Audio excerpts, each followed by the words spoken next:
بسم اللہ الرحمن الرحیم الصلاۃ والسلام علیک یا سیدی یا رسول اللہ وعلی آلک و اصحابک یا حبیب اللہ۔ محترم سامعین اکرام، اللہ پاک کی توفیق سے آج سورہ یوسف کا 7واں بیان اور آخری بیان ہے۔ اللہ پاک مجھے صحیح اور حق بیان کرنے کی رب ذوالجلال توفیق عطا فرمائے، اور اللہ پاک سن کے سنا کے ہم سب کو قرآن کریم کے احکامات پر عمل کی بھی توفیق عطا فرمائے۔ آج 7واں اور آخری بیان سورہ یوسف کے حوالہ سے وہ یہ ہے کہ بیٹوں نے اپنے باپ سے اپنی خطا کی معافی مانگی، اور اس کے بعد یعقوب علیہ السلام کا پورا خاندان مصر کے اندر آتا ہے، اور پھر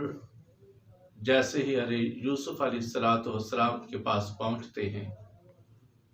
اللہ کے نبی یوسف علیہ السلام نے اپنے والدین کو تخت کے اوپر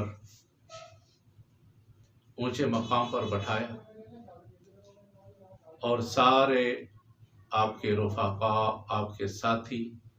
جو ساتھ آئے تھے سجدے کے عالم میں گر جاتے ہیں، اور آخر کے اندر اللہ کا نبی بادشاہت بھی ہے، سب کچھ مل بھی جاتا ہے، اور آخر کے اندر اللہ کا نبی اللہ کی بارگاہ میں پھر دعا کرتا ہے، باری تعالیٰ مجھے موت آئے تو اسلام کی حالت میں آئے۔ ہر بندے کو موت کے بارے میں ڈرتے رہنا چاہیے، اور خاتمہ بالایمان کی دعا ہر بندے کو کرنی چاہیے۔ اور جس طرح یعقوب علیہ السلام کو یوسف علیہ السلام کی خبر ملتی ہے، اور یوسف علیہ السلام نے اپنی قمیص مبارکہ بھیجی تھی اور اپنے بھائیوں سے کہا تھا کہ یہ میری قمیص لے جاؤ، میرے باپ کی آنکھوں کے اوپر ڈال دینا، میرے باپ کی آنکھیں روشن ہو جائیں گی۔ تو یعقوب علیہ السلام کی جب آنکھیں روشن ہو گئی، ارد گرد کے ماحول کو دیکھا، سامنے دیکھا کہ بیٹے پریشانی کے عالم میں بیٹھے ہیں، اور اپنی تمام حرکات سے جو بھی انہوں نے یوسف علیہ السلام کے ساتھ کی شرمندہ ہیں، باپ کے سامنے بیٹھے ہیں، اب باپ کی آنکھیں روشن ہیں، روشنائی بحال ہے، اور بیٹے شرمندہ بیٹھے ہیں۔ یعقوب علیہ السلام اپنے بیٹوں کو دیکھتے ہیں تو بیٹے آگے سے شرمندگی کے عالم میں اپنے باپ سے عرض کرتے ہیں، قالوا یا ابا نستغفر لنا ذنوبنا، اے ابا جان ہمارے گناہوں کی سے آپ اللہ کی بارگاہ میں سفارش کریں، ہمارے گناہوں کی استغفار کریں۔ استغفار کا مطلب ہے کہ اللہ کی بارگاہ میں سفارش کریں کہ اللہ پاک ہمارے گناہوں کو معاف فرمائے، اور گناہ سے مراد جرم ہے جو یوسف علیہ السلام کے ساتھ ہوتا رہا۔ اس کے بارے میں یعقوب علیہ السلام کے 10 بیٹے بیٹھے ہیں، یوں عرض کرتے کہ یا ابا نستغفر لنا ذنوبنا، اے ابا جان ہمارے گناہوں کی استغفار کیجیے، انا کنا خاطئین، بے شک ہم ہی خطا بار ہیں، ہم سے ہی خطائیں ہوئی ہیں، غلطیاں ہم سے ہوئی ہیں۔ اور جب شرمندگی کے عالم میں یوسف علیہ السلام کی جو شرمندگی تھی تو اس کے بعد یعقوب علیہ السلام فرماتے ہیں، قال سوف استغفر لکم ربی،